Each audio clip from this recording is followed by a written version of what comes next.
It's called Suspiria.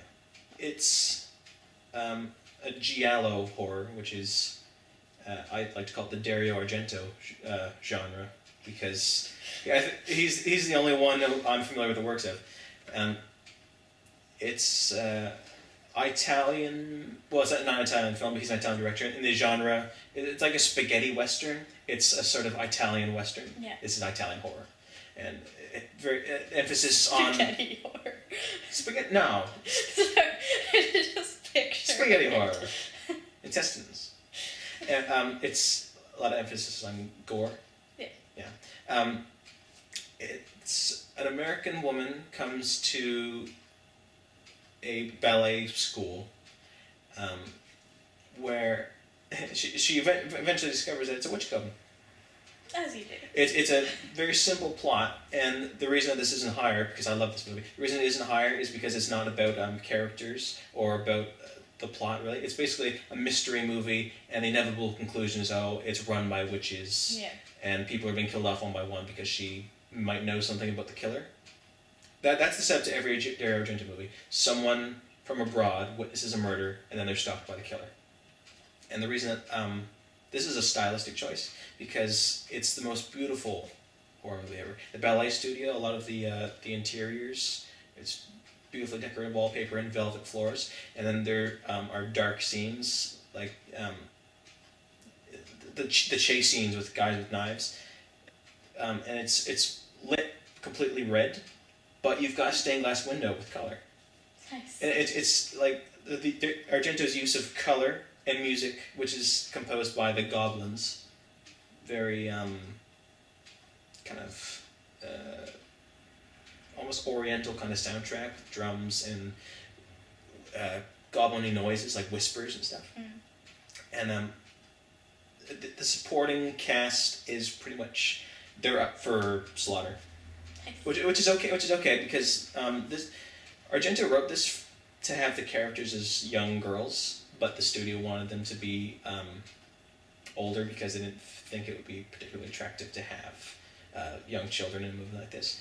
But he didn't change any of the dialogue, so the actresses speak very naively, and the sets were built that the doorknobs are up kind of high, so they have to reach up and turn knobs. Yeah. So it's a stylistic choice, but it's very scary. So let's just move on to your number 8. Okay. My number 8 is The Thing. Good choice, because this is close. 1982. Yep. Because the remake. John Carpenter. Yes. It is about a 12-man rescue team. What? Is it a rescue team? They're scientists, Research genius. team. Sorry. Rescue Brain research. fart. Rescue team. Research In the Antarctic? team. What? Yeah, no. There's no one down there. Some stupid idiot. And I got lost.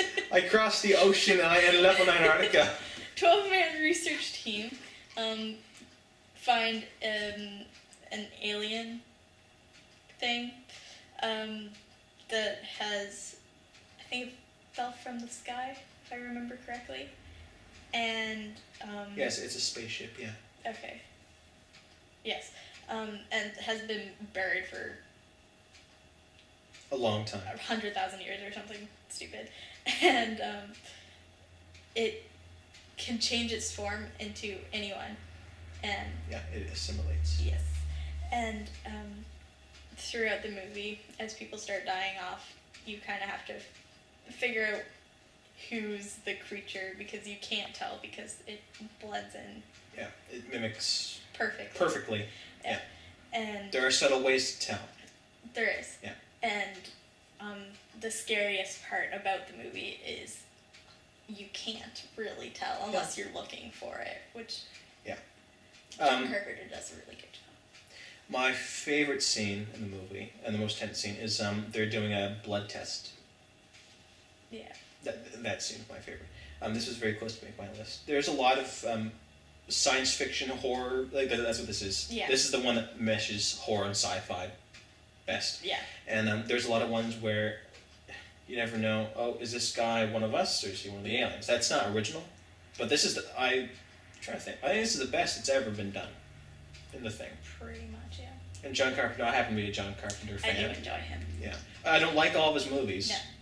And not all of them are great. They're just very, very good. I think I've seen just about all of them. There's some I haven't seen, but just about all of them I've seen. Yeah. Even ones I don't like. I just like knowing it's a John Carpenter movie because he's got the same kind of score. He writes all of his own scores. He does. And the wide lenses and the attention he gives to characters.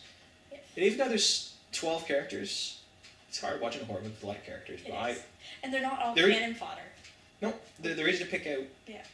And you have to pay attention to who the characters are because you don't know. Because you don't know. Because you're trying to think, well, how is he acting? Yeah. Is he acting the same? Yeah. I almost wish I had this on my list now.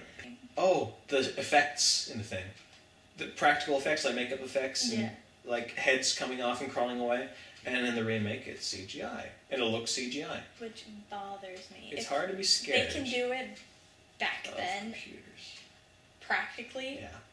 as good as they did. You should be able to do it not only just as good, but better, practically.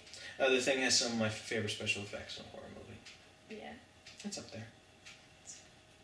It was snubbed for best makeup.